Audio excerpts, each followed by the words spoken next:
Hello, I'm Tony Gillespie with Indiana Minority Health Coalition. I am the Vice President of Public Policy and Engagement. And I'm Lauren Davis. I'm a reporter with Side Effects Public Media.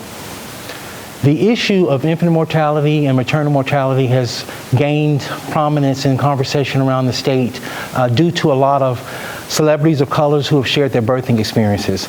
In Indiana, 41.6 white women per 100,000 die. 53.4 black women die per 100,000 births. It's a really important issue. Through conversations with community and even family members, and one of my family members is represented here on the panel, it's an issue that has raised consciousness and raises our voices around the state. So today it's extremely important, the conversation that we're having.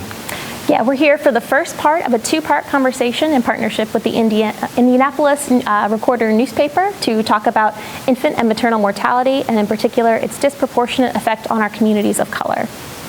Your questions are very important to us. We reserve 30 minutes after the presentation for conversations. For those out there in the virtual audience, please use the YouTube chat box to ask questions. And we want to remind our listeners that this is the first part of a two-part conversation.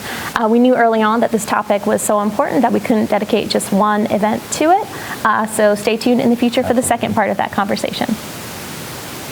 And now we're ready to turn things over to our MC for the day. It's Oshia Boyd with the Indianapolis Recorder newspaper. Oshia? Thank you, Lauren and Tony. Let me introduce today's panelists.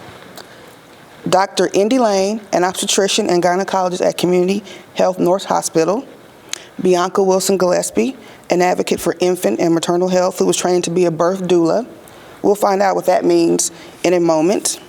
Dr. Christina Box, obstetrician and gynecologist and the commissioner of the Indiana State Department of Health. And Ashley Rainey, a nurse and clinical educator in labor and delivery. Welcome, everyone. Welcome. Thank you. So let's start with a statistic.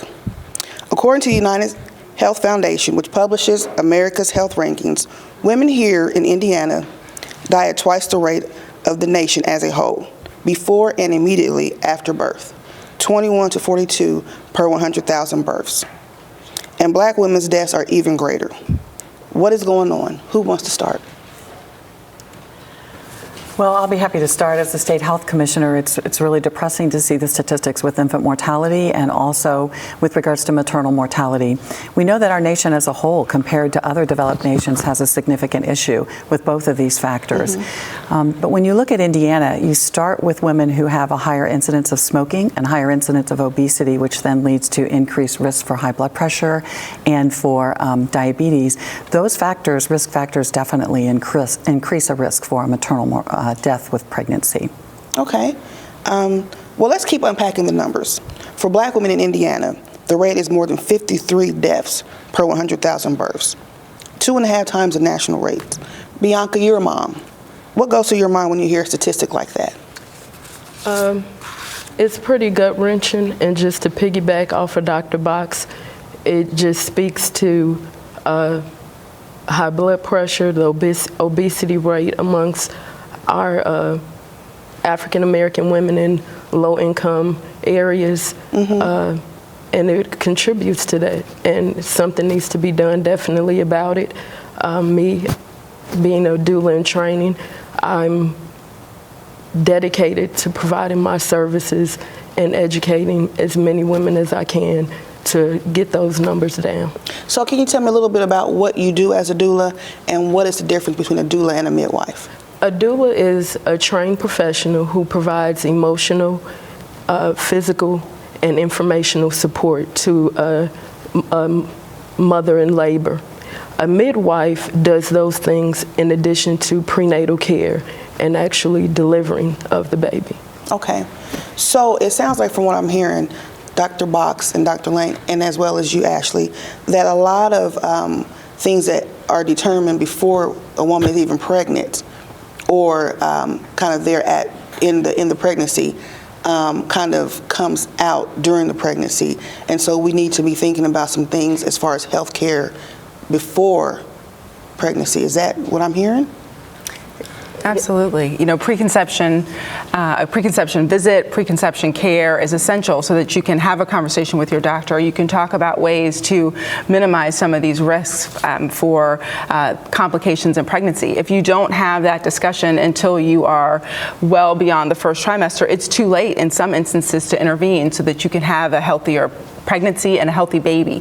And so making sure our young women are attached to a primary care provider and then have connections with an OBGYN if they are planning pregnancy, is essential. We talk about, prenatal vitamins, and now we know that a baby aspirin or progesterone supplementation can also help women throughout their pregnancy have healthy babies. So those discussions occurring early on are essential.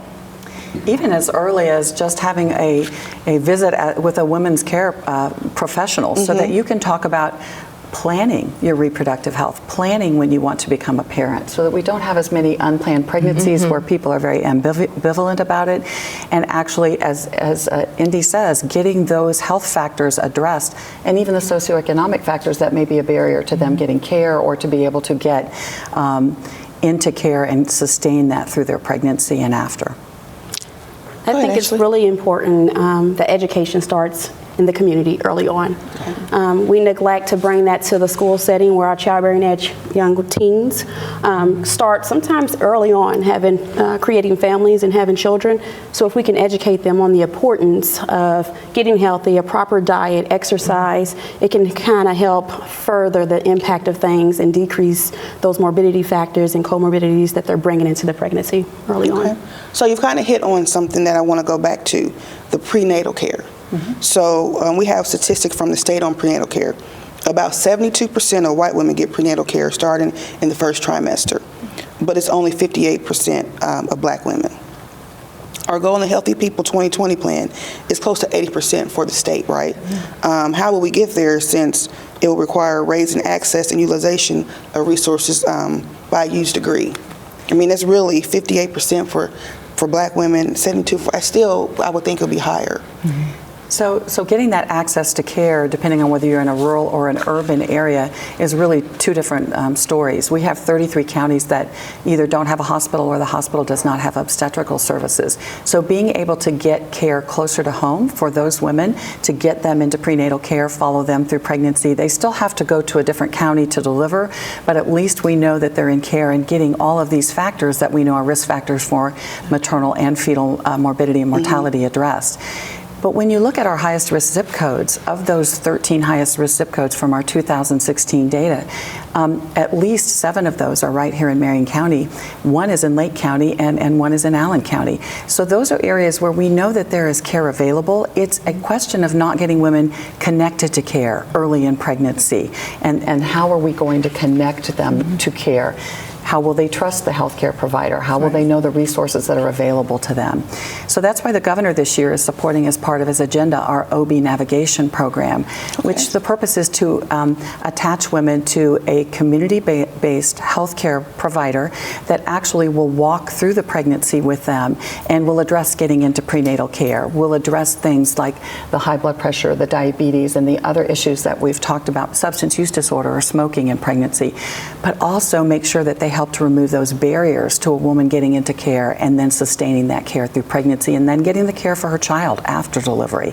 And that could be someone like a nurse from the Nurse Family Partnerships, which has been very successful and is in 37 of our counties here in the state. It could be a community-based healthcare worker. It could be a doula that functions as a community health worker. It could be paramedicine in some of our counties where we don't have those same resources available.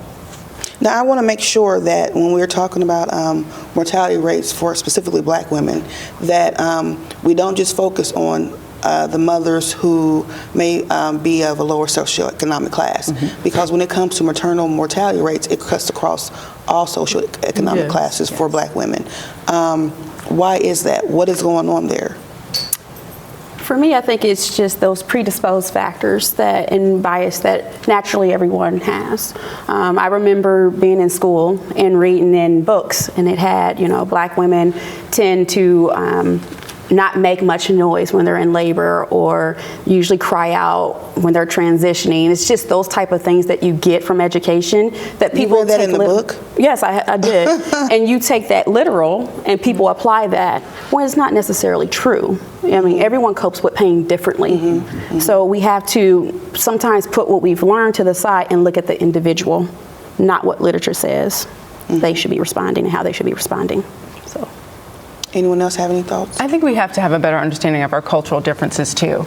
I think that doctors overall want to provide good care. I don't think they intentionally want to treat patients differently, but our unconscious bias sometimes takes over. Our training can influence how we treat patients, and so being aware of how we are different, how we receive information is important. And I think we can help doctors do that and still be authentic and still deliver good health care. But we need to recognize what we're missing, what we're not communicating to patients. And we need to help dispel some of the myths. You know, Ashley mentioned talking about contraception in school-based programs. And we know in states like California and Massachusetts where they have those programs, their maternal mortality rates are among the lowest.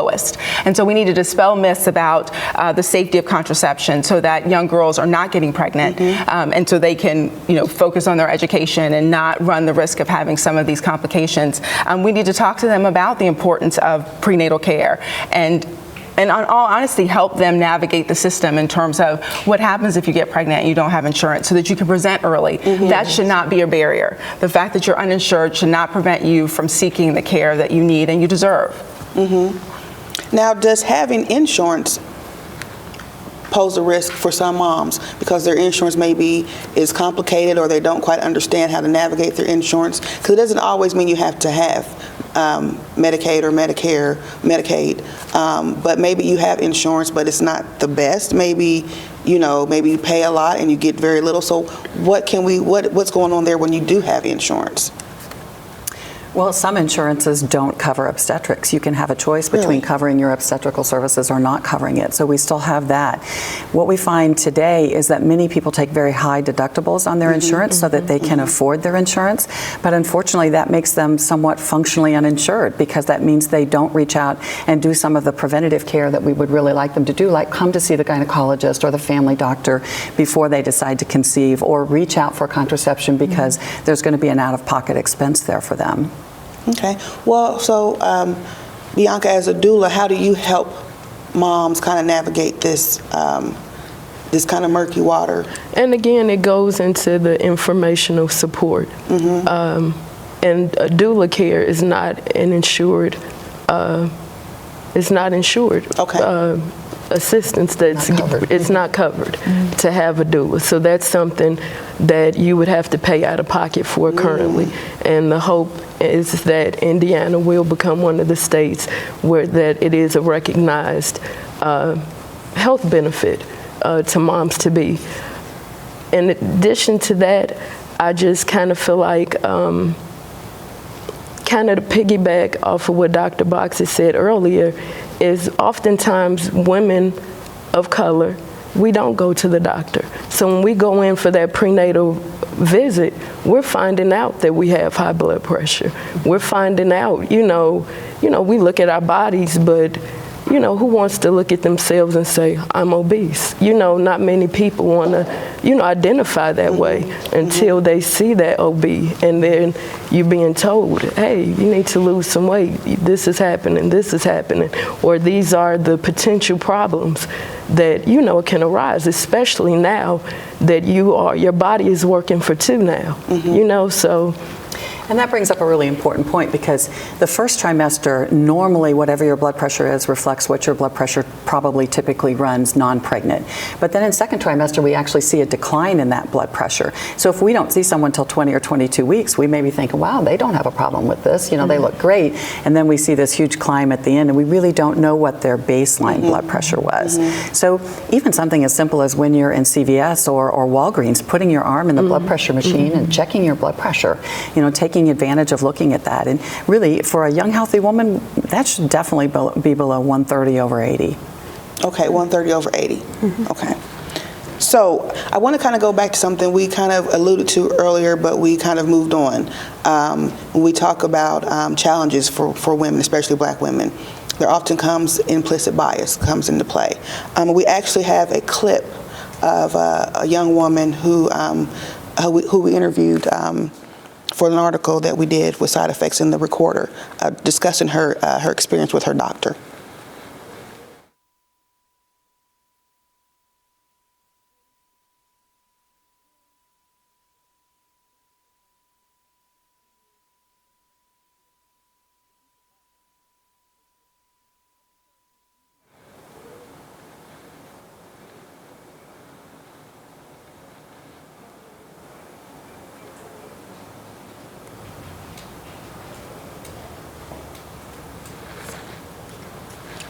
Okay. Well, I guess the clip wasn't ready, so we'll just move on. So in the clip, anyway, the young woman said that she kind of felt that her doctor treated her a little bit like she didn't really know what she was talking about, like didn't want to listen to her. So what can we say to people when it comes to talking to their doctor? When it comes to, because part of what you're saying is we need to know our bodies. We need to be able to talk to our doctor. We need to feel comfortable. So what, I guess, how can we help women to be able to speak to their doctors? And then what can doctors do to make women feel more comfortable? Well, I really want to say this. You control who oversees your health care. And if you get a feeling or uncomfortable, you're not made to feel comfortable, you don't appreciate the bedside manner that you're receiving, you have the option to take your service somewhere else. You know, that's when dialoguing with other women come into play, and, oh, who's your OB? You know, do you have one? Do you know of one? I'm looking for one. And you kind of, me personally, I would not stay with a physician that I did not feel comfortable with. You know, if I felt like I was being treated less than, you know, I would seek out, especially, I mean, in any circumstances. But when it comes to the care of me and my child, you know, I'm a mom of 5. I couldn't imagine, well, I did experience it with my first, but I was young, so I really didn't have the self-confidence, I would say, that I have now to say that I don't have to take this. You know, they're a provider, but you are a patient. You are paying. However, you know, whether that's Medicaid or whatever, you have the right to receive excellent care. I think a helpful tip also is to take a list of questions in that you have with you. Sit down and think a little bit about this visit before you go in, and make sure that you have written down key points that you wanted to address, that you wanted to tell your doctor, and key questions. I even do that with my own internal medicine doctor, because I know that visit is going to be short, and I want to make sure that there are a few things that I address with them during that time. And it's never disrespectful to say, I'm sorry, Dr. So-and-so, but I don't think you heard me. What I'm saying is, this is what I'm experiencing. I do not think it is because of X, Y, or Z. You know, and then giving them that other opportunity to address that question or concern that you have. But as you say, it is your choice. I really do think, though, that having someone like an OB navigator or a doula or someone else at your side, your mom, your good friend who's been through this, just to kind of support you in that and help to give you the confidence to interact with that healthcare professional is important. Well, and for any mom of any age, if you're brand new, if you're just totally new at this, and hopefully you already know your OBGYN, but if you're totally new doctor, then there is this kind of learning curve for them to know you and you to know them and feel comfortable. Exactly. So I know a lot of times women go to the doctor when they're pregnant. It's their very first time seeing this doctor. So how do you know if it's a good fit? Like, what are there signs that tell you, like, okay, this doctor is really listening to me, this is a good fit for me? and the nurse as well. I mean, patients should leave with their questions answered. You know, a lot of times, that's the last thing I say. Do you understand everything that we've talked about? Do you have any additional questions? And I think that doctors can be intimidating, regardless of your educational background. It can be very intimidating to go to a doctor's office. And so I think we have to be more sensitive to that.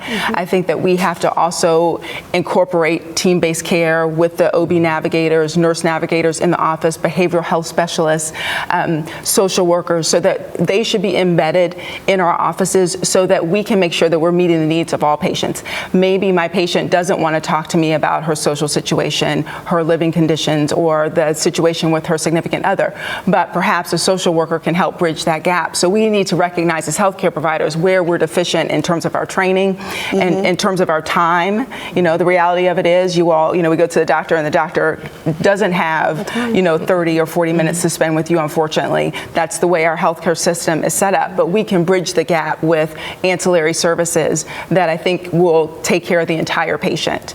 Okay. Anyone else have any other thoughts? I think what Dr. Lang said is exactly right. Making sure that the questions that you had initially are answered. And as we know, time is truly a barrier for healthcare providers right now. We see them, they come in, they're like, okay, you're doing fine, all right, bye. So making sure, for me, I always knew I had the perfect doctor if she took the time to even sit down to talk to me. That's if you have key. the Wow. time to sit down and go, so Ashley, exactly, tell me, are you feeling comfortable with the decision that we're going to go with, and allow me to express how I'm feeling? That means a lot. Because everyone they're trying to get on to the next one because everyone else next door is waiting to be seen with another problem. But if you take that time to sit down, which is that whole bedside manner, even an OBGYN or obstetrician who has a mom who's laboring, who has some concerns, if they take a moment and let go of that door handle and go, okay, tell me, what are your concerns? What can I do to get you through this? That means a lot. That lets me know that you are in not just for me as a patient, but as a person. Okay. And I think Indy brought up a really good point too, and that is a lot of our clinics anymore have embedded mental health care professionals in the clinic, because as Dr. Walthall and I have looked at different diagnoses, co-diagnoses, mental health issues, you know, co-diagnosis is there 55 to 65% of the time. And that diagnosis could be actually an underlying factor in the health issue you're having, or it may be the barrier to you being able to explain what the healthcare issue is that you're having, or being able to share that with someone.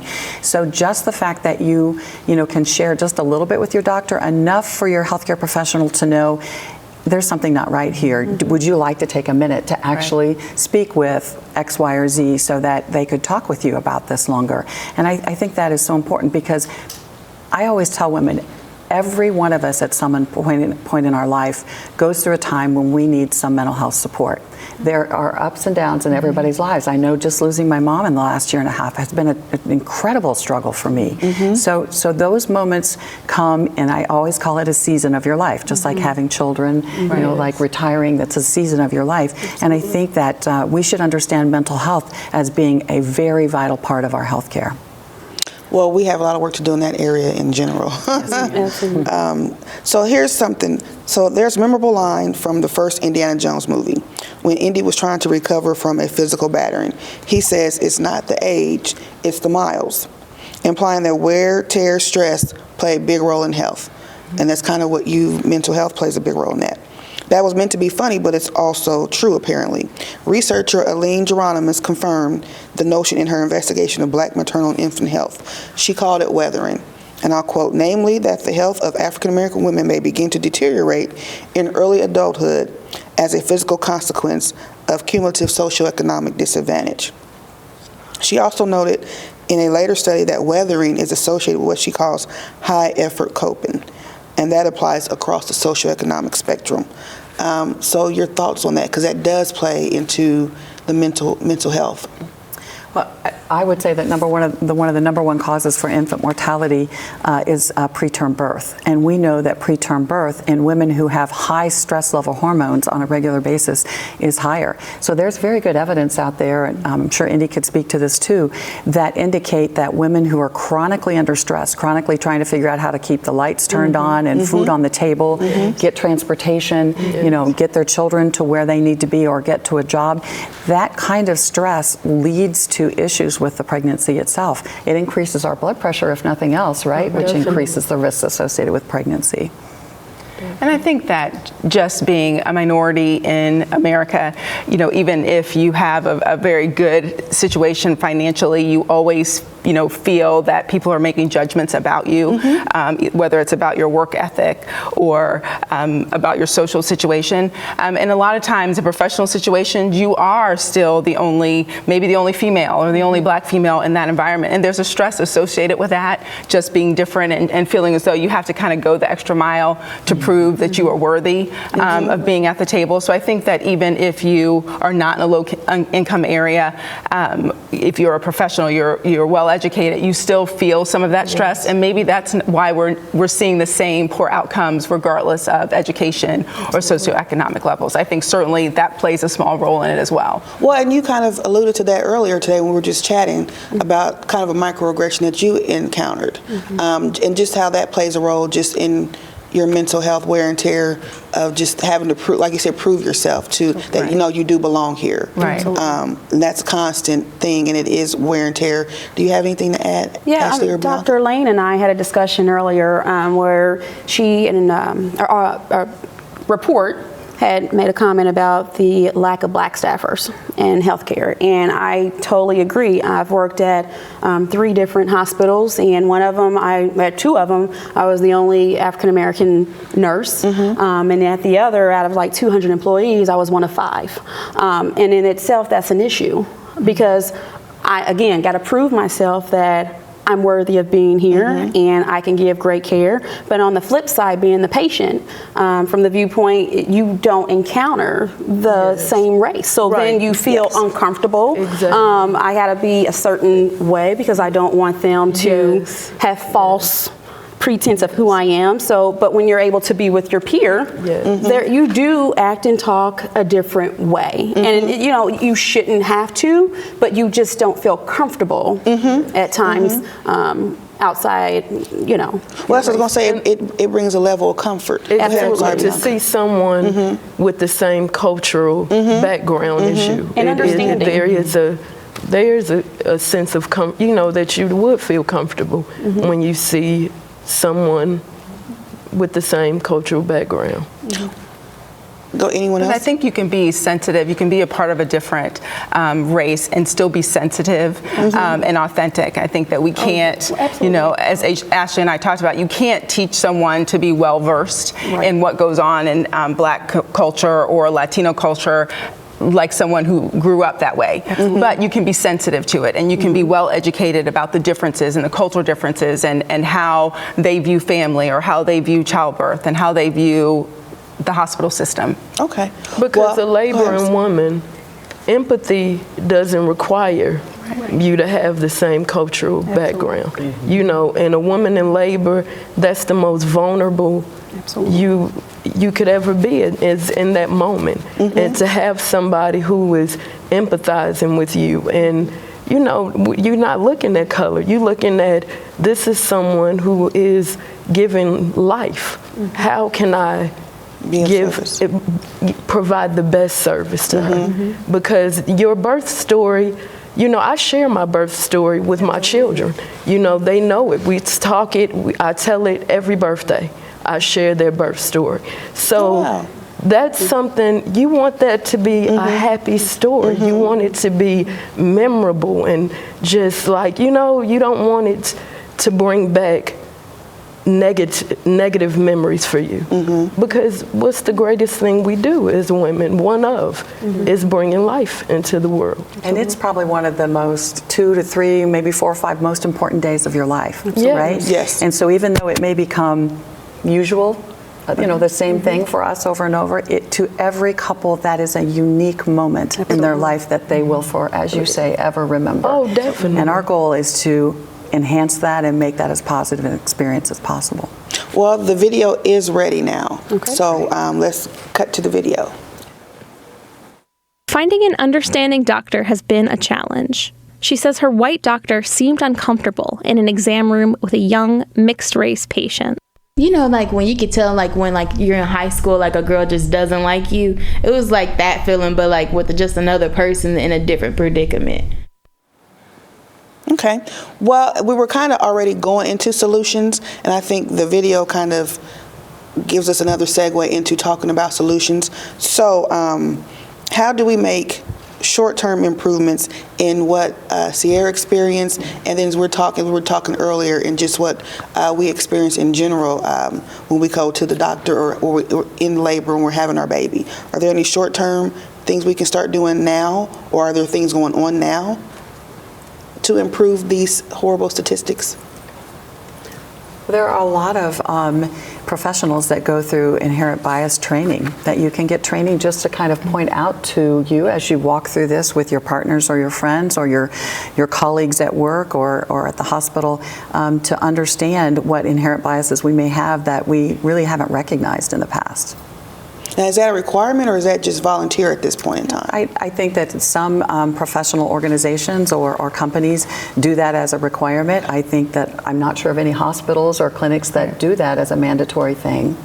I mean, at Community Health Network, part of our plan in the women's product line is to create cultural competence for all women receiving health care in our network. And I think that that involves some of the unconscious bias that we see and some of that training. That's essential at every part, at every stage, not just when women are pregnant, but even after delivery, when they are in their mature years as well, when they're beyond childbearing. So I think that that's critical. It needs to be woven in terms of short-term solutions. You know, again, I think the social workers that are in the office, the behavioral health specialists, you know, in the short term, staff like that can help bridge some of the gaps. And then just, you know, on a much smaller level, I think the power of touch. I think, you know, there's something about touching a patient or touching a person that's not clinical. You know, so the first time I touch a patient, I don't want it to be during the exam. You know, I want them to understand that, you know, we can have this personal connection.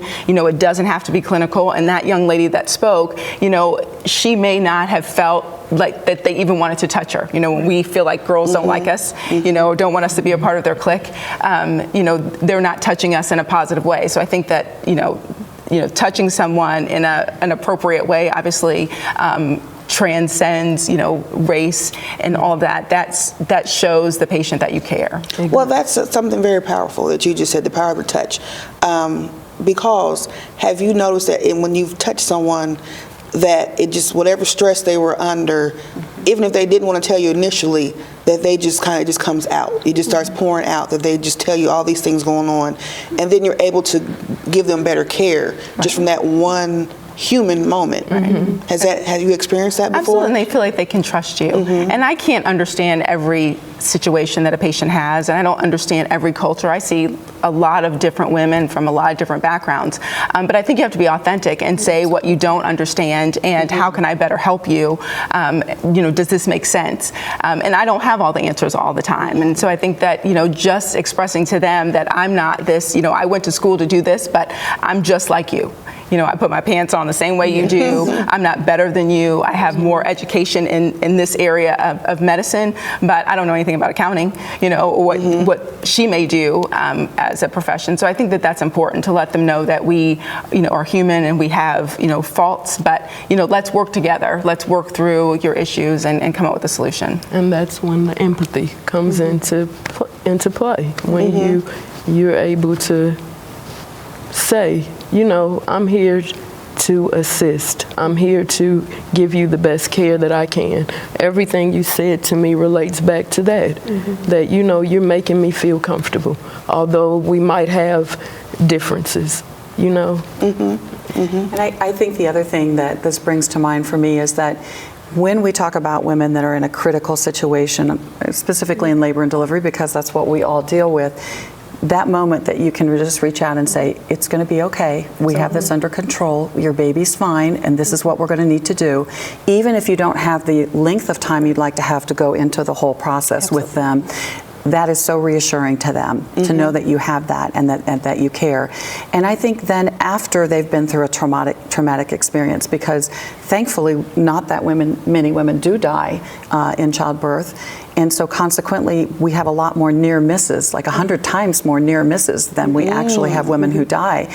And the importance of then circling back around when everything is calmed down and sitting down with them and with their partner, who can be very shell-shocked by what happened also, and just talking to them calmly about what happened, explaining the situation, explaining how you reacted to it, why certain things were done a certain way, and what the risks might be in the future, because they're very concerned that they may never ever want to have another baby after what happened. Yes, they're scared. Yeah, and then they wonder if their body is going to cooperate. Exactly. So, and I think that's very key, is to sitting down and talking to them about what happened and as well as the future. So it alleviates stress before there's even the idea of, okay, we're pregnant again. And it's key to offer that help for ongoing mental health support, because post-traumatic stress is a very real thing after some of these situations. Oh, definitely.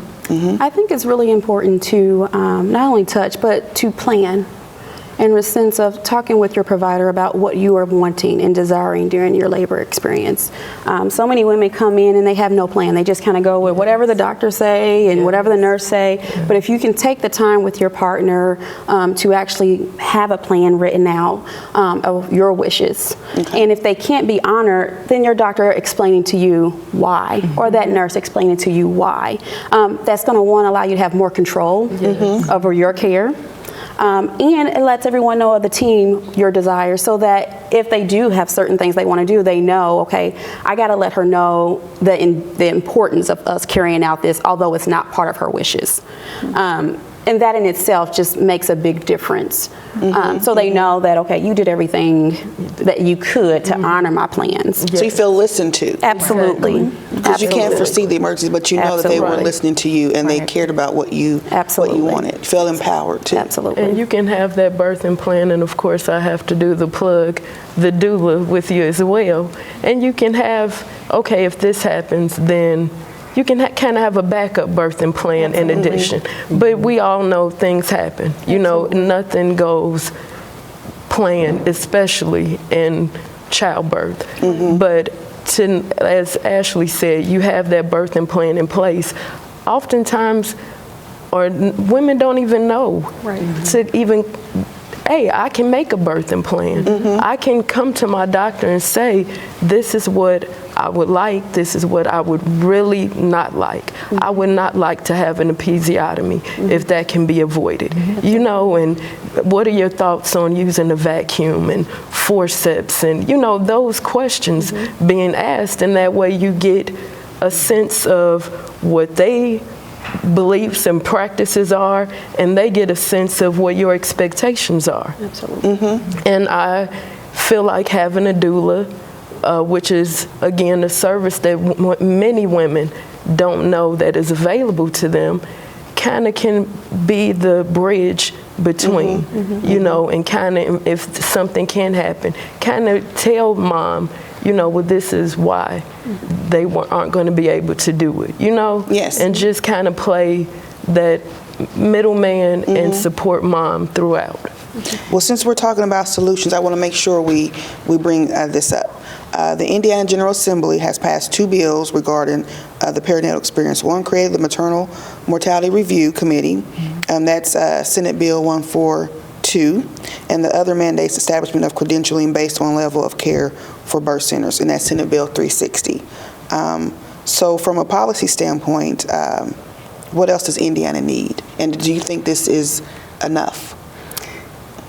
Go ahead. I don't think it's ever enough, but what I will say is that they are both huge steps toward addressing maternal and fetal or infant morbidity and mortality.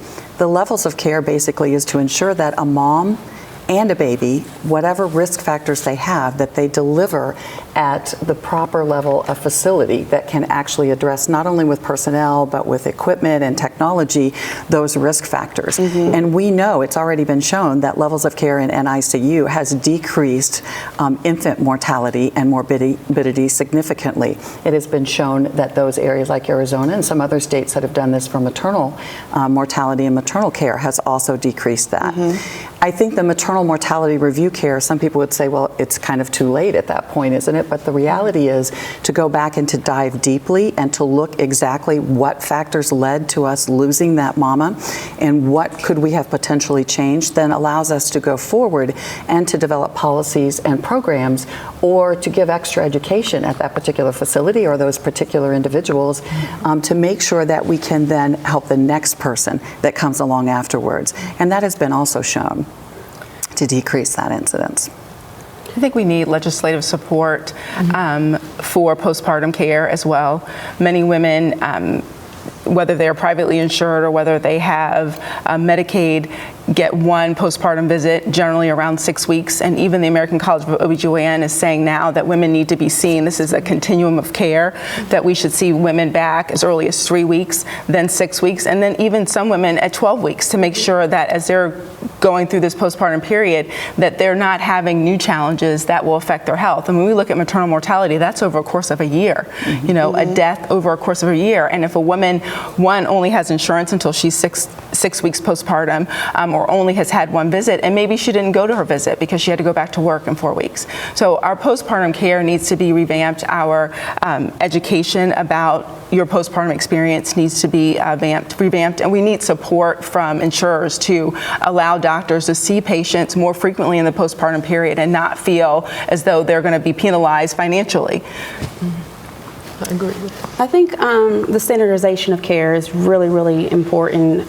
As we look at one of the number one causes of mortality, postpartum hemorrhage, you will see a lot of hospitals are standardizing their approach. So implementing that CMQCC, which is that California Maternal Quality Collaboration, mouthful, approach of things, where they have a risk assessment that every mom gets up on admission, and it's ongoing throughout her time, and it updates, giving us that warning from green being you're that lower risk, or you do your standard draw, type and screen and hold, to your yellow is a type and screen with a cross match, and then your red is the full blown. We have everything on standby, medications, everything ready to respond during that situation, to hypertension management, the standardization of how we have a mom who is preeclamptic or have some severe blood pressures, we treat her the same as any other mom. It helps to make care standard and approach that all of us are accustomed to, no matter where we work, or if we chose to go to another facility, we're doing it the same across the board.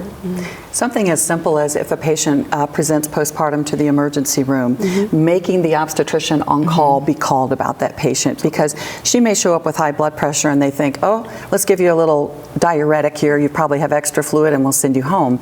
But the reality is it may very well be postpartum preeclampsia, which may lead to seizures, which could lead to excessively high blood pressures and even strokes, and that morbidity that's associated with that.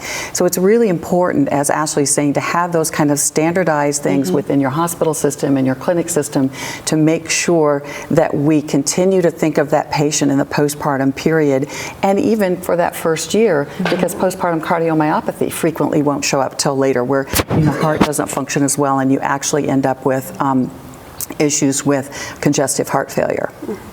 Wow. I didn't realize that was a serious issue that women endure after having a baby. Because you kind of think you have your baby, you're fine. You're fine, you're done. You go 6 weeks and you everything, you get the all clear, and you just...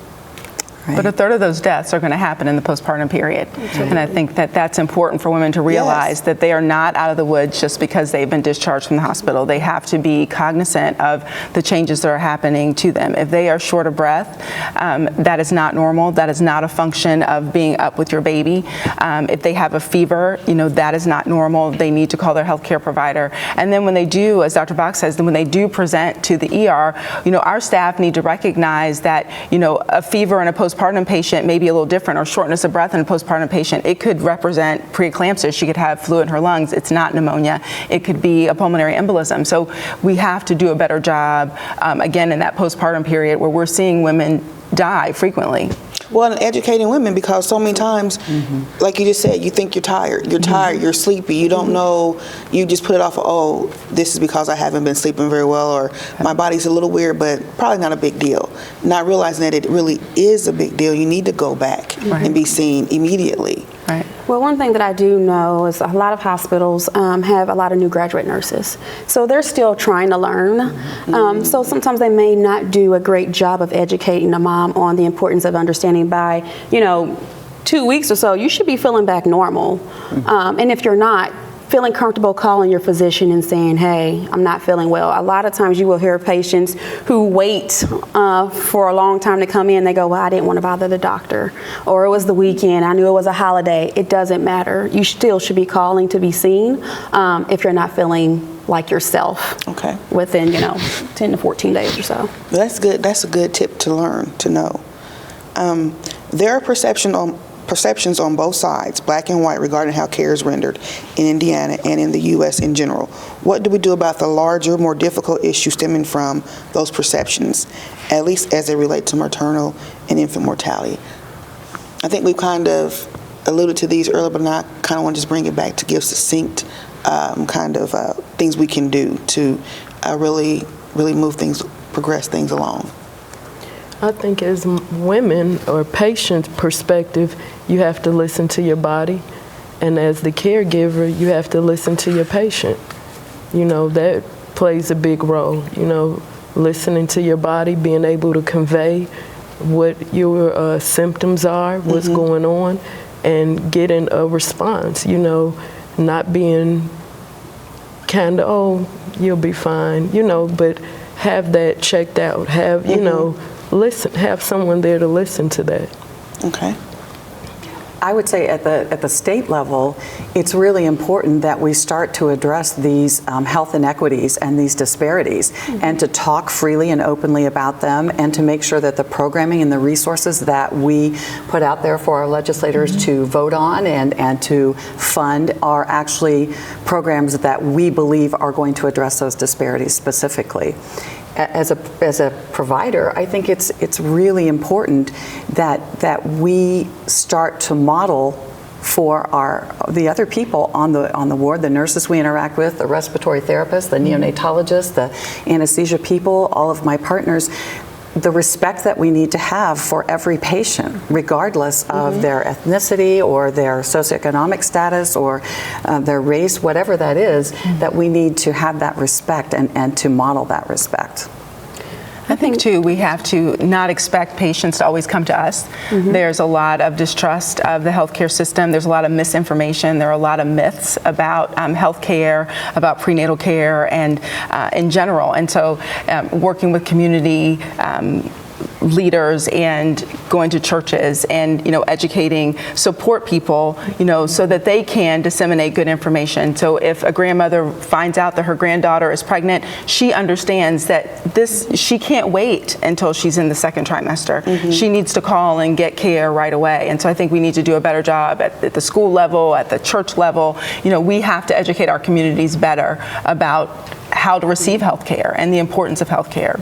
I think that's really important. We, as a state, are trying to work very much with our faith-based organizations across the state, and in conjunction with the Black and Minority Health Fair this year, we had basically a First Ladies Luncheon where we did devote that entirely to infant mortality and discussing those factors, because we know that within our religious organizations across the state, a lot of people do get their support system there. So the more we can educate about safe sleep and resources that are available, specifically with regards to the opioid epidemic, just helping people to understand that addiction is a chronic disease, that there is hope and recovery out there, that there's medication that can be given for that, and that those resources are available within the community. Okay. I think it's really important for the hospital setting to get accustomed to getting back to doing those interdisciplinary rounds and huddles. So many times we come in as nurses, we do our one-on-one bedside report, but we don't have that conversation with our physicians, our primary physicians, about this patient care and what the plan is and how we're going to approach everything during their time here. So in the midst of that, things get lost. During those emergencies, things that really could have been addressed ahead of time become that rush through, let's get this done, we'll talk about it later type of situation where it could have been more controlled. Going along with that, having huddles where we're discussing our patients as nurses as a team, our high-risk patients on the floor. So again, if I'm responding, I know 9 times out of 10 what the contributing factor is, what the cause is, and we have a plan. Things will go a lot smoother. Okay. Ashley is exactly right. If we can even get those women in early prenatal care and recognize that they had a poor outcome or a problem with their last pregnancy, or they have underlying risk factors, and then wrapping that multidisciplinary care at that point, actually sitting down with anesthesia, maybe the cardiologist, the obstetrician, the nursing staff, so that we have a plan for that woman all the way through pregnancy, so that when she hits the door, whenever that is, we already know this patient and we have a plan. Okay. And then getting coverage, until 12 weeks will allow women to come back for a visit so they can discuss the hypertension that they had with this pregnancy or the preterm labor and what they can do with subsequent pregnancies. If you don't follow up for your postpartum visit and then after 6 weeks you're uninsured, then you don't have an opportunity to talk to your doctor about it until you're pregnant again. And so again, expanding that period of time when patients are covered and they can be seen by their doctor is key in terms of educating them for the next pregnancy. And practicing evidence-based care. You know, it's evidence-based statistics out that show the benefits that women have of earlier prenatal visits and getting care before becoming pregnant. And again, I have to keep plugging having a doula and that support, that support during, Well, we are going to pause for questions. As you can imagine, they are pouring in.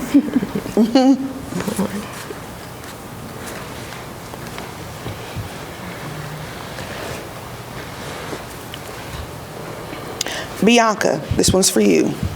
How was preparing for birth different for you? As a mom, what did you do or will you advise for your clients to have a healthy baby? I didn't have a doula with any of my births, so I would definitely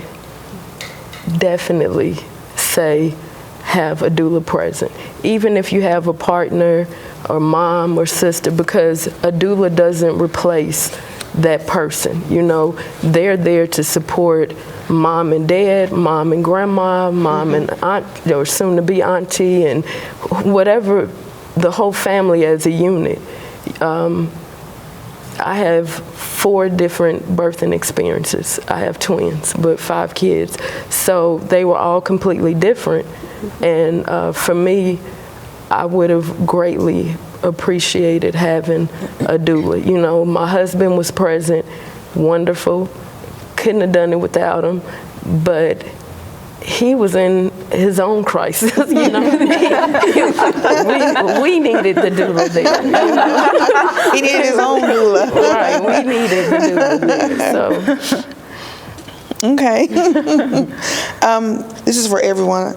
Please explain how mom's health affects pregnancy. Chronic hypertension, obesity, diabetes, just what role does any of those conditions play in the health of the mom? Well, diabetes can increase, underlying obesity increases your risk for having high blood pressure and for diabetes. It increases your risk for having a stillbirth during pregnancy. And we know that women that are obese have a higher incidence of a type 2 diabetes, so we screen them in early pregnancy and in 3rd trimester. All of those factors can lead us as obstetricians to need to actually deliver a baby early, very early sometimes, because it can lead to things like severe preeclampsia or toxemia is another name that people use.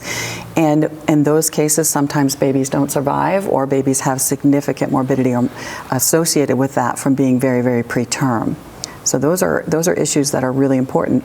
Also, diabetes that's out of control, besides increasing the risk for stillbirth, increases the size of babies, and babies oftentimes have trouble managing their own blood sugars when they're born. Okay. What are the most common causes diagnoses for maternal mortality in our state? Is death occurring more frequently prenatally, intranatally, or postnatally?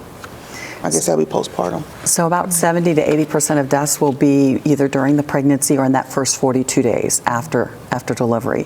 Cardiovascular disease, so having coronary artery disease, having issues with your vessels is a big problem, having underlying problems with your heart. Another one is bleeding, as we've already talked about, so having a plan for hemorrhage and being able to address that. The high blood pressure that we talked about that can lead to severe preeclampsia or eclampsia, where you actually have seizures with that, are significant issues. Ones am I forgetting? Yeah. Pulmonary embolism, right. Getting a blood clot in your leg, because God makes it so that your blood clots more quickly, so that is a protective mechanism during pregnancy, but it can also lead to increased risk for getting blood clots in your legs or clots that go to your lungs, which we call a pulmonary embolism. And infection is an issue, and our C-section rates in this country are extremely high. That increases your risk of C-section as well. Obesity and diabetes increase the risk of infection, and women can die of infection throughout the body that we call sepsis. So all of those, obesity, diabetes play a role in something as simple as infection. Postpartum, something as simple as getting an infection in your breast, a mastitis. If left untreated and you don't really understand why you feel so badly and you have this high fever, can lead to sepsis, as Indy mentioned, and that can really be a significant problem. Wow. It's just so many things to be concerned about. Culturally, too, we have to dispel the stigma about diet and exercise and our food choices. I think that culturally, Blacks eat certain foods certain ways because there was a time when that's all that we had to purchase or we had accessible, and so you had to put as much spices on it so it would be palatable. And oftentimes we still eat poorly because that's what our moms or grandmoms provided for us, but we have to consider the impact that our sedentary lifestyles that we all lead, whether we're white or black or Hispanic, and our food choices, the role that they're playing in our overall health. And we're seeing problems in young women that are going to lead to lifelong problems, not just problems in pregnancy. So we have to be proactive about educating the community about the importance of diet and exercise and getting your blood pressure under control. Sometimes hypertension is just genetic, but if it's genetic, you need to get it under control before you get pregnant if possible. What is being done on a state level to involve and fund the Black community groups in the solutions to this crisis? Does anyone have any? Well, I would say that we work with the Black and Minority Health Coalition to fund a lot of different health programs out there. Specifically, we've been working with them with regards to the OB Navigator program. We have the original Black Doula program that started up in St. Joseph's County and has actually expanded to other counties surrounding them. So going forward, we'll be looking to be able to fund programs like that across the state. Okay. I think that regardless of race, these health issues affect our overall state. It affects our economy. Taking care of women with high-risk medical conditions is expensive. It impacts, the cost of our own individual health care. So if you're not a part of a minority group, this is still important for you to work to improve, because it will impact you in some way, whether it's financially or maybe it affects your employees in terms of them being able to come back in a reasonable amount of time or not being able to come back at all because they have had a pulmonary embolism or stroke, or worse, they've died. So this touches all of us regardless of our race. That's a very good point. That's a very good point to make. That it is a statewide issue, health issue. It definitely is. And really, the rate for white moms is not. It's not outstanding. So we should be concerned about it in general. Right. And I would say programs like Nurse Family Partnerships that we now have in 37 of our 92 counties specifically address those high-risk patients and follow them through pregnancy. But they don't just address health issues. They address those socioeconomic factors like finishing their education and getting into further or higher education, getting further job training, so that we can start to break this poverty cycle that we have that just continues to impact everything. And as we look at these programs going forward, those programs that we need to fund up front, like nurse-family partnerships, because for every dollar we invest there, we get a return on investment of about $6 to $7. So for me, the return on investment is just having that healthy mom and healthy baby. But when we talk to legislators and other people, it's really important to show how we are saving on healthcare costs down the road. Okay. How can moms get good information about medications during pregnancy? Well, we hand out a list of medications I know, which are basic questions. What can I take for a headache? What can I take for a cold? That's really important. I think that's one reason why you want to see your physician or a healthcare provider early in pregnancy, because there are absolutely some medications we do not want you to use, or we would want to switch to a different medication. So preconceptually, it would be the ideal time for that discussion to take place. But if you truly have a question about it, I think it's appropriate to call where you're getting your health care and run that by them. I think looking at the internet for those answers is not a great idea because there's so much misinformation out there these days.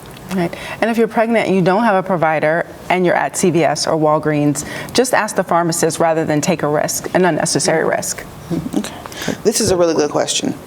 These days, women are much more likely to work throughout the pregnancy and to return to work following the birth of a child.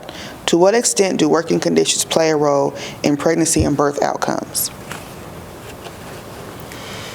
Well, I think it's huge. I think work leads to a lot of stress for some women. I think the understanding that they need to have time off to get their prenatal care and to get certain testing done. I know it's very difficult when you have a high-risk pregnancy because sometimes you're back even 2 to 3 times a week getting studies and testing done.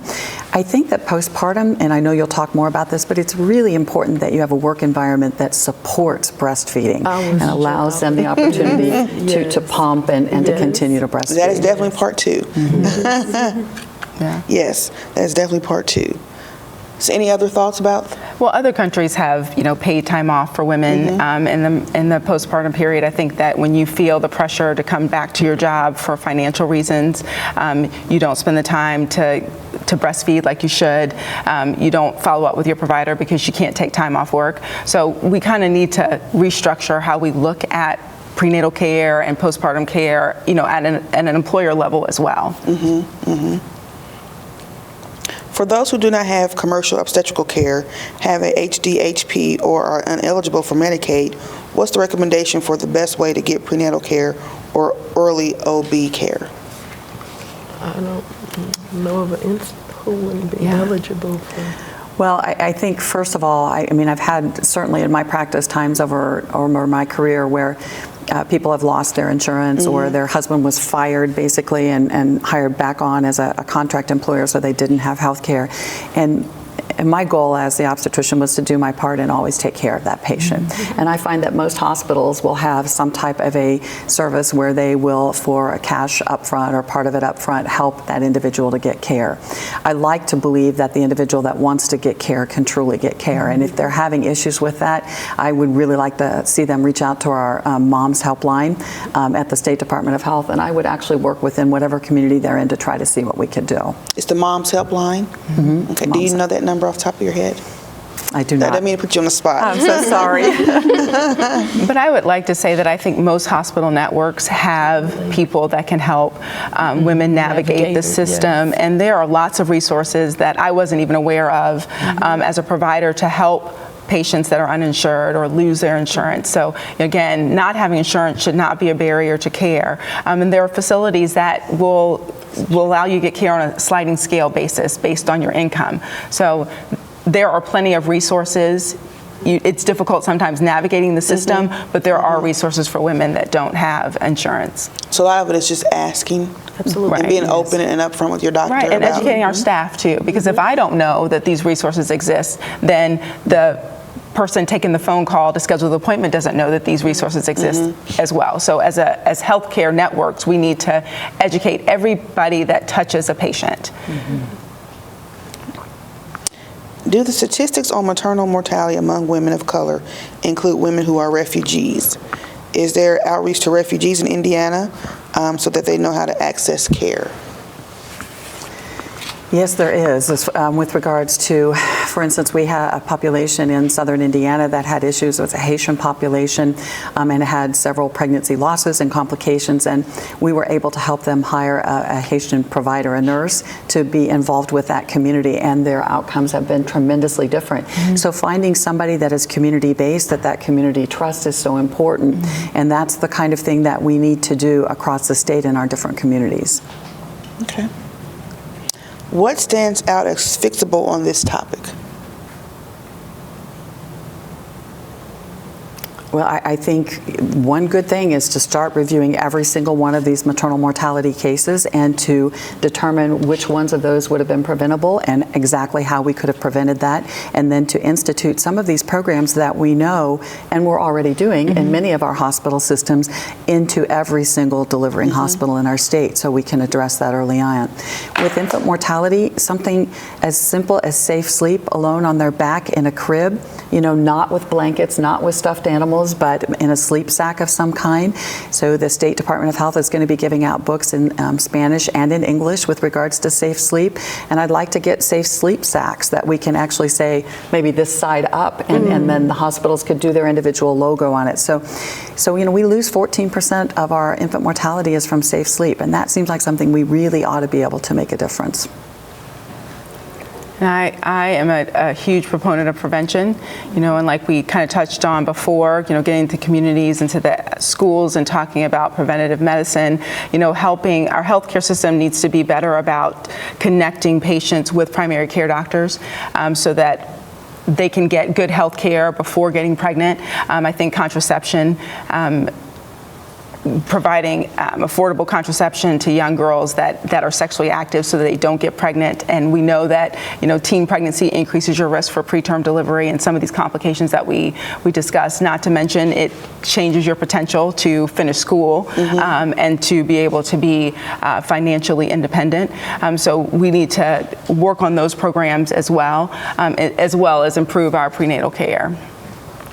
I think multidisciplinary education, as an educator, I honestly think getting everyone on board and running drills and ongoing education from both sides mm-hmm. Is really important, and that's going to make a big difference with maternal mortality and infant neonatal mortality because every doctor likes to do things differently. Mm-hmm. So if we can do this, ongoing education and simulation, we can have controlled debriefing in situations where the staff can kind of understand what the doctor was thinking during that time, and mm-hmm. the physician can understand what the nurse was thinking during that time, mm-hmm. and we can learn from it. And if that situation is to occur in a normal setting with a real life patient, we can handle and manage it better. Okay. What is the nurse family program you mentioned? So Nurse Family Partnership is basically a federal program that Indiana, because of the legislators, have invested a significant amount of money in to grow this program. It is started in combination with Goodwill here in central Indiana, but has expanded to northern Indiana and southern Indiana and Bloomington.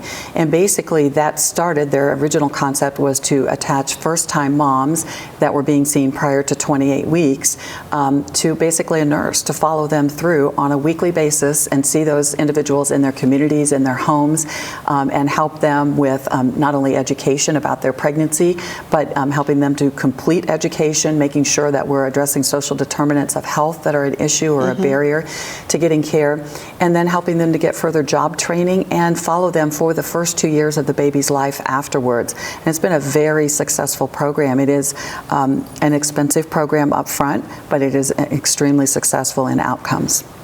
And it's individualized care. The nurses also work with their support people in the home as well to make sure that the patient's needs are being met from that standpoint. So that individualized care, it's not a one-size-fits-all, I think is another reason that program is so successful, because each mom has a different need. And sometimes we can't address all those needs in the doctor's office. So they can bridge some of those gaps and make sure those social determinants of health that we are missing on the doctor's office side are being addressed. Okay. Well, we do have the mom's helpline number. It's 844-624-6667. So again, that's 844-624-6667. Thank you, team. That's good work. How can we better support mothers that survive their delivery with a close call or a near miss? I think I talked a little bit about that. I think it's kind of the debrief afterwards. And, you know, as professionals, we go through that debrief. It's important to go through that same debrief with the patient and her partner or anybody that was in the room, because they do have post-traumatic stress from that. And then attaching them to mental health care follow-up if they'd like to have that, to have someone to talk through that whole process with, so that going forward, they're not as frightened or as traumatized by the idea of having another baby or even caring for the child that they have. I think it's important to stress too that it's not just so much the mom either. The dads have post-traumatic stress over situations that they see happen to their loved one. That's a really good point. So it's really important to know that a lot of these resources are not just for mom, but the dad should be able to call and get that assistance well. Well, that's a really good point, too, because we have kind of left dads out of the conversation, but dads are seeing this happening. Absolutely. So, and they're concerned, they're worried. They often feel like it's all about the mom, so where do dads turn? Right. To even help her get the help she needs. Right. One thing we really haven't talked about that's so important is postpartum depression and issues that happen in the postpartum state. And honestly, 9 times out of 10 with me, it was actually the partner of the patient or a family member, sometimes mom, that would come to me and say, or call me, so-and-so's not doing well. They really don't want to interact with the child. They don't feel they can breastfeed. They don't want to get out of bed, or whatever those symptoms are. And so it's really important, as you say, that those partners become a part of the education so that they know what things to look for too. So that when you do run a fever and the mom says, oh, I'm not going to call, I don't want to bother him, the dad says, nope, they told you, it's right here on the list. You have to call about this. Just to kind of reinforce that. Well, a lot of times we as women need that push, because we often think, oh, I got it, I'm okay, I'll push through it, but we need someone to say, no, you better go see someone. Right. And that significant other or family member can be that catalyst to get you to be seen, to help improve these outcomes. Right. What mental health recommendations are being shared with mothers when they are discharged? Well, most moms are getting an assessment for postpartum depression before they're discharged, and patients that don't score well in Community Health Network will see a behavioral health specialist. I think that there's so much going on at the hospital. It really doesn't really set in until you're at home and you don't have the support of nurses and doctors and social workers or what have you. So we need to do a better job. Again, if we don't see them until 6 weeks, they could have been suffering for several weeks unless a family member has called. So getting patients back in, either giving them a phone call a week or two after delivery, regardless of the comorbidities that they have, or having them come back within 3 weeks so that we can address some of these issues, make sure they're coping well, I think would really help, instead of, again, waiting to that 6-week appointment, because by then, most women, even if they've had some depression, you kind of get a rhythm by 6 weeks. I think we've missed some of those opportunities. Well, you brought up a good point too, because a lot of times when you're getting discharged, they're going through that stuff, and you're like, yeah, right. And then you get home, you're like, what did they say? Right. So it helps to have someone else in the room with you to listen and pay attention, and also be able to know I can call back with questions, because you often feel like, well, I don't want to call back because I feel I'll look stupid, or like I wasn't paying attention. But that's okay. You're saying you want people to call. You want moms to call back. Right. Absolutely. It's better safe than sorry. And it's also better to have 2 sets of ears than one, because things that you miss, your partner may have heard. Like, well, I heard her say, call if this happened. Well, I think. Oh, so great. Go ahead. Sorry, I was just going to say, I think it's really important that we understand that discharge teaching does not start at discharge. Exactly. Discharge teaching starts the moment she is brought in, from triage to labor and delivery to postpartum, because ongoing teaching, when we get to that point of leaving, it's just me reiterating what I've already told you. And you're like, oh, okay, yes, I remember. And you're able to, I can do what we call a teach back. You can tell me exactly what I'm going to say or what I expect you to do without me even having to disclose it anymore. So we have to get in the habit, instead of teaching for them to leave, but teaching for them for their entire stay until they go home. That's an awesome concept. And that then makes them feel more empowered, because they've heard that told to them multiple times. So, And even in the office during prenatal care, I think we could do a better job of preparing them for the postpartum period as well. I think we need to harness some of our digital capabilities. Everyone now, most people have a smartphone and they're on YouTube. I think that there's an opportunities for us as health care networks to provide educational videos, because it doesn't require keeping that piece of paper that your nurse gave you or your doctor gave you, because I always say most of the time they end up on the floor of my car. It's something that's accessible and will help reiterate some of the warning signs that you should look for at home if you've forgotten. And it's easy. One really great program I saw in Southern Indiana was allowing FaceTime, where they had a lactation consultant on call 24/7, so that a woman, if she was experiencing problems in the middle of the night with her breastfeeding or with the baby latching on, or maybe a fever and particular pain or tenderness in one breast, she could actually call that doula on call and could FaceTime with that individual. That's and they awesome. could have a discussion about that. And actually they can watch the latch, they can look at the breast for signs or symptoms of infection. And I thought, that is fabulous, because I know that is one thing. Even as having been a physician for many years, I called my pediatrician on day 4 when my milk was in, going, oh my God, the baby won't latch, I'm dying here, And it was just a couple of simple things that they told me over the phone. And that's someone who had a lot of resources and a lot of education, but just had never been through it before, experiencing it. Well, it's just how technology can play a role in helping, because it's so much easier to see what's going on than to describe and then try to figure out, but just to see, okay, this is what's going on, we can fix that. Very simple fix with technology. Have you found a difference in frequency of prenatal visits or earlier visits among women who've had multiple pregnancies, or between younger and older mothers? So I guess they're trying to ask if women who've had more than one baby kind of, I know what's going on, so I don't need to go to the doctor until later, or if younger moms come in earlier or older moms come in earlier, just if there's any difference there.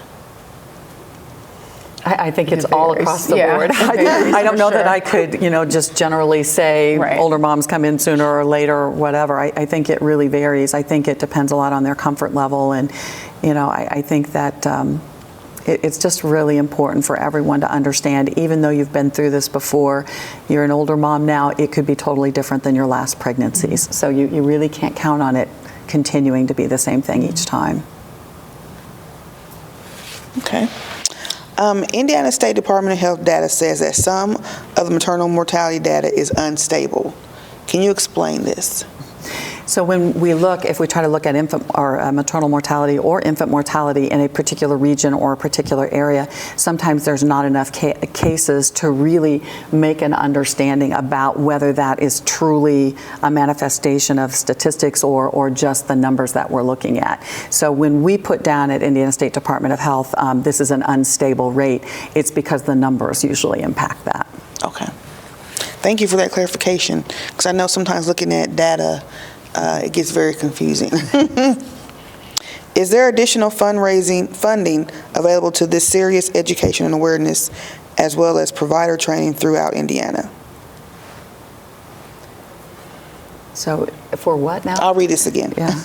Is there additional funding available to this serious education and awareness, as well as provider training?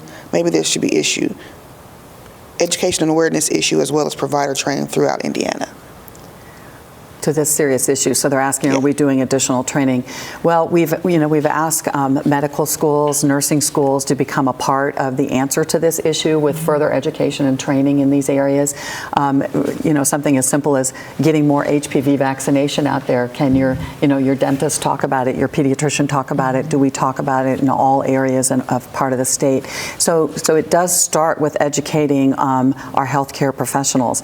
I think that it's really important to educate communities. I think this is a community-based answer. It is not something we can answer completely at the state level. And that's why working through faith-based organizations, YMCAs, other community-based organizations is a really great opportunity to educate about all of this. And I know from my viewpoint, I am an adjunct instructor as well, obviously for our obstetrics. A lot of the schools have implemented simulation for postpartum hemorrhage and cultural sensitive discussions and topics, which is great because I know when I was in nursing school, we didn't have the opportunity to do simulations and have those role plays of cultural differences and talking through that. So I think that is another great way because you're getting these students exposed to these things early on, which can make them feel a little bit more confident when handling these types of situations. Yeah. And I know Community Health Network is committed to improving our cultural awareness. And again, we're going to kind of weave this through our goals for our women's product line in our network because we recognize that the cultural differences do impact the type of care and the quality of care we deliver. We can't do the same thing and say the same thing to every patient. And so I think awareness, at the state level is improving. Just having Dr. Box here, having this discussion shows the dedication I think the state has that we have as a hospital network to improve, this devastating numbers. Thank you. All right, one last question, and it's for you, Dr. Lane. Well, maybe everyone can answer, but we'll go. Dr. Lane mentioned access to contraception for teens and young adults as part of the solution. What does that look like in school and out of school? Well, I would love to see a nurse practitioner embedded in some of these middle schools and high schools. And, if you're a mom and you have kids that come home the first week of school, they have this big packet of forms that you have to fill out. It would be nice that if there were consent for treatment for, you consent for your child to have cough drops or Tylenol or ibuprofen at the nurse's office. But I think that, testing for STDs or contraception counseling should be something that we offer in these school-based clinics as a solution. I know that in Atlanta they implemented programs like that and it decreased their teen pregnancy rate. I think that we have to be receptive to providing care where the young women and men are. Anyone else have any thoughts? Well, I think that's a very community-based decision, to be honest with you. I've seen pockets across the state where they do an amazing job of educating about sexually transmitted infections, about reproductive health, about contraception, and other areas where the school system is not open to that. So then the community needs to look to other places where we see the youth. Where can we do that type of education? Okay. Well, what a discussion. This has been really, really enlightening, educating. There's more to come, a lot more to come. So part 2 of the discussion continues the journey with postpartum period for mom and the first year of life for babies. So that's what we'll get into breast feeding more, and other issues that dealing with SIDS. You said SIDS and SIUD? Sudden unexpected infant death syndrome. Okay. So we have some time for final thoughts from each of you on future efforts to improve outcomes for Hoosier moms and their babies. So, Dr. Lane, we'll go ahead and start with you. Well, I think that it definitely starts with all of us working together. We can't do it as just one individual. We can't do it as a healthcare network. We can't do it just as a state level. We have to work with community leaders. We have to work at the state level. We have to work at the level of healthcare institutions to embrace this problem and do better. It's not one individual entity that's going to solve this problem. I definitely agree. And education. I really am a believer of women being educated.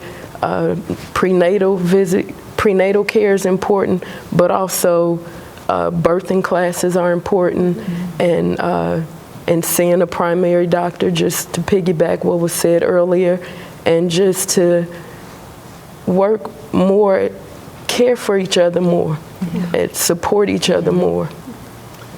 I'd like to expound on that too. I think that we do not have a culture in the United States that some other countries have, and that is to kind of wrap our pregnant moms and their newborn babies in loving care and support. And I think the more in the situation in communities where we could recognize that and recognize those individuals that are pregnant and may need a hand up, may need help with shoveling their snow this winter, or mowing their grass, or bringing a meal to them in their postpartum state, so that they can actually focus on themselves and their breastfeeding in that new little baby. That is so important. So the more we can work at a community-based level, I think that's the answer. And to tie it all together, I think what everyone said is truly going to be the common theme here. There's not one person who can do it. We have to be a team all across, even like she said, in the community. We have to educate ourselves. We can't come into a situation of our health, but we are oblivious to what's going on. We're not taking anything the physician is saying serious, or even looking into it ourselves. And then I think also, as Dr. Bach said, being more loving to one another and understanding that we got to put out that helping hand, and not watch a mom who has a bunch of children and pregnant struggle carrying groceries, and be willing to say, hey, I got that for you, or you need some assistance. I mean, we see every day, thank God, where it's more stories where moms have newborns on airplanes and the baby's crying, but it's just a passenger who's sitting there go, I can kind of console her for you, he or she. You know, that kind of stuff takes and goes a long way. So we need to get to doing more of those things, and being knowledgeable about our bodies. Yes, I really like hearing the faith-based organizations that are coming along and really helping, because I do think that will play a huge role in helping to decrease our numbers, and just the knowledge in general, because I think I didn't realize numbers were so high, because when I started doing this research, it was like, you know, everybody I know that has had a baby, everything's been fine. So I didn't realize that these numbers are still extremely high for Indiana in general, and then even worse for Black women.